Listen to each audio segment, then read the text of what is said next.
Solo Leveling shatters the internet. It broke everything, guys. Crunchyroll went down. This episode isn't even the finale of the season. It's only episode 6. And this entire anime is 10 out of 10, complete and utter fire. I really don't know how else to explain it. I cannot criticize anything about this anime. It's literally just goated.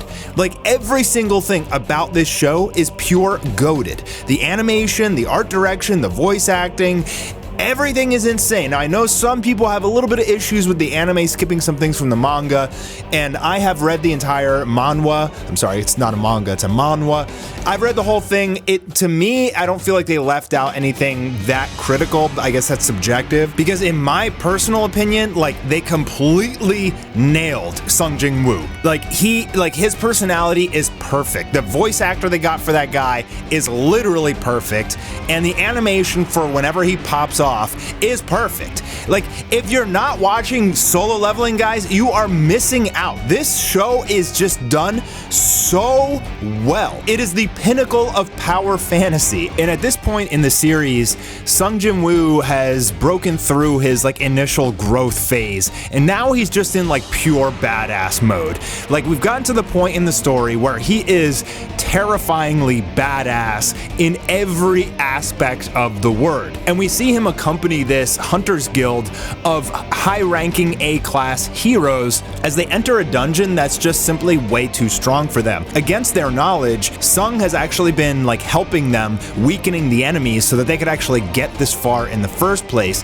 And as they were trying to leave the dungeon, the boss summoned them back. He said, the gate was closed, and he's like, come entertain me. So they come here and they meet the boss, this extremely powerful elite boss monster, a spellcaster named Kargalan, and all the heroes are like, well, why did you summon us here? They can immediately feel how strong this guy is, and they know they're dead. They know they're absolutely dead. The leader charges in. He realizes that his whole team is so terrified. They know they're screwed. They know this is the end for them, but they also do not know that Sung Jin-woo has been protecting them the entire time. And it appears that Kargalan knows. He can tell that someone of extreme power is in the audience, and it's definitely not this A-rank Hunters Guild, which is supposed to be one of the top guilds there is. The captain gets, oh man, I felt so bad for this guy. He literally just got froggered up and down into the ceiling, down into the floor. He didn't die, he got healed up, but man, I mean, the captain gets made to look like a complete joke within the first 5 seconds of them meeting the boss of this dungeon. And that's when Sung is just like, you know what, this guy's too strong. I can't really keep my disguise anymore. I'm just gonna have to show these people who the real boss is.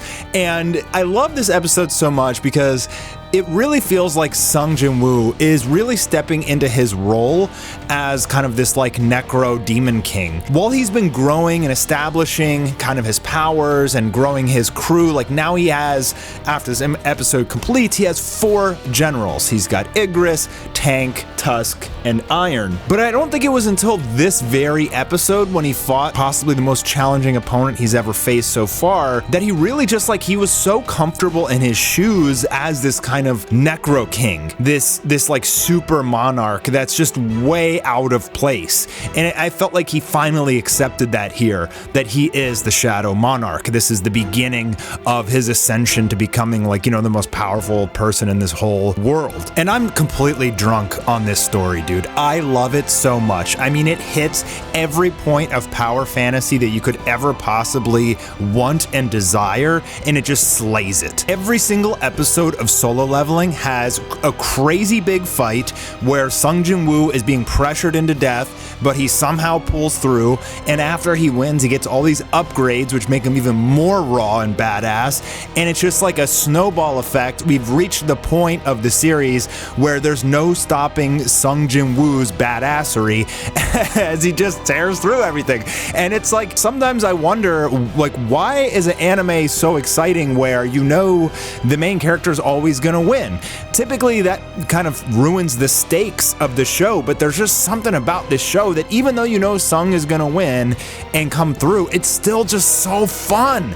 it doesn't lose any of that energy and momentum of like not having high stakes. Like the stakes are still high, but just seeing the main character take out these very powerful enemies like One Punch Man, obviously Saitama just one punches all the enemies, but the stakes are raised through these like A rank and S rank heroes as we get to see their stories and their struggles, and we build the suspense of this big powerful enemy as he's decimating all these A rank heroes, right? And then Sung steps in and it's just so goated. I can't say enough positive things. Like if anybody's gonna ask me, hey, I need a new good anime to watch right now, I would say Solo Leveling. Like 10 out of 10. Cannot criticize this show at all. So this is the biggest challenge that Sung has had yet. He hasn't been able to complete the Demon Castle, but he did like climb a ton of floors, and after hitting level 70, his soldiers got this brand new ability. Basically, they all got powered up. So just by climbing that tower for a few days when he like kind of disappeared for a while, he gained this ability, this Monarch ability to make his soldiers like extra strong, maybe give them a grade or 2 rank up, and now his generals and his army of shadow soldiers are gonna attack, and you just get raw combat. You get to see all of his generals. Man, the blood and the guts, when they finally reveal Igris and then he just like flashes and everything gets cut up and explodes into blood.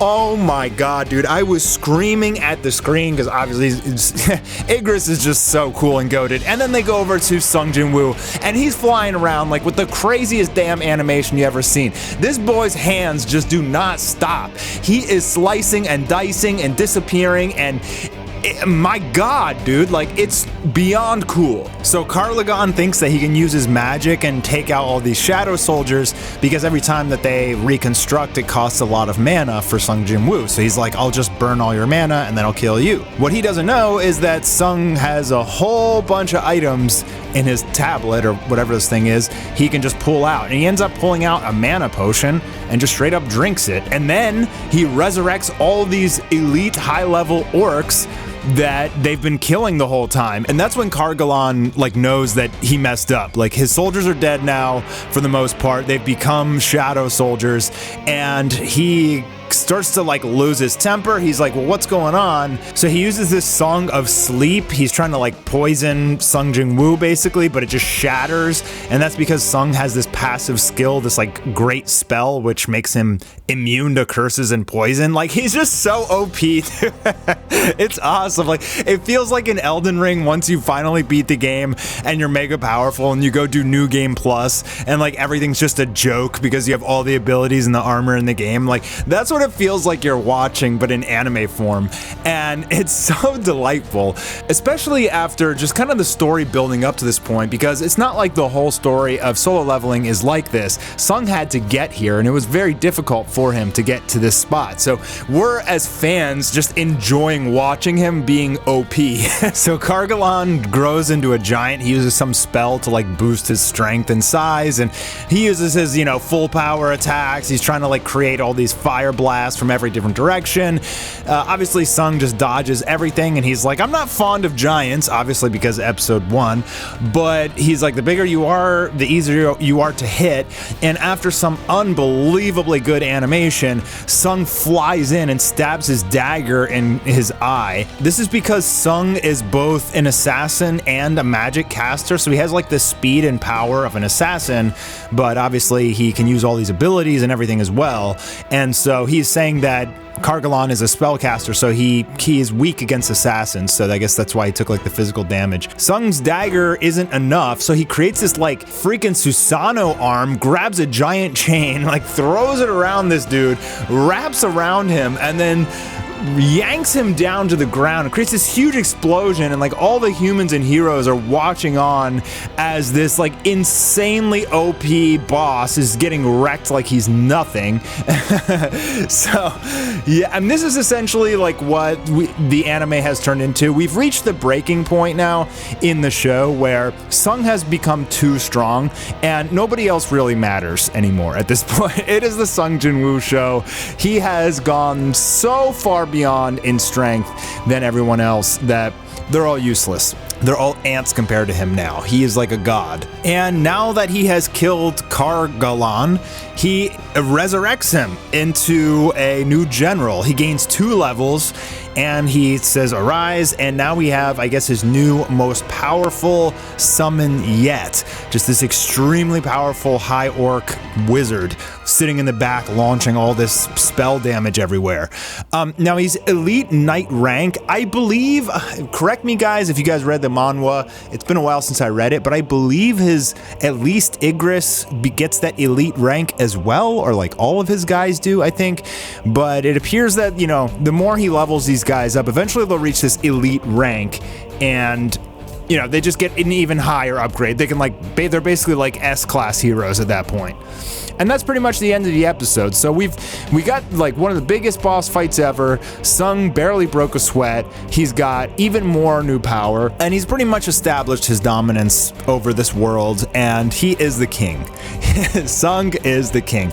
I love this anime so much. This is like one of the better recent anime that you can literally watch every episode over and over again and not get tired of it, because every episode has a big fight and tons of great action and animation. It's like you just can't go wrong. Like there's no filler. It's just non-stop greatness, and that's what makes Solo Leveling so incredible. So hope you guys enjoyed it, and you're watching the show. You should be. Make sure you subscribe, notifications enabled, and I'll see you soon for the next video.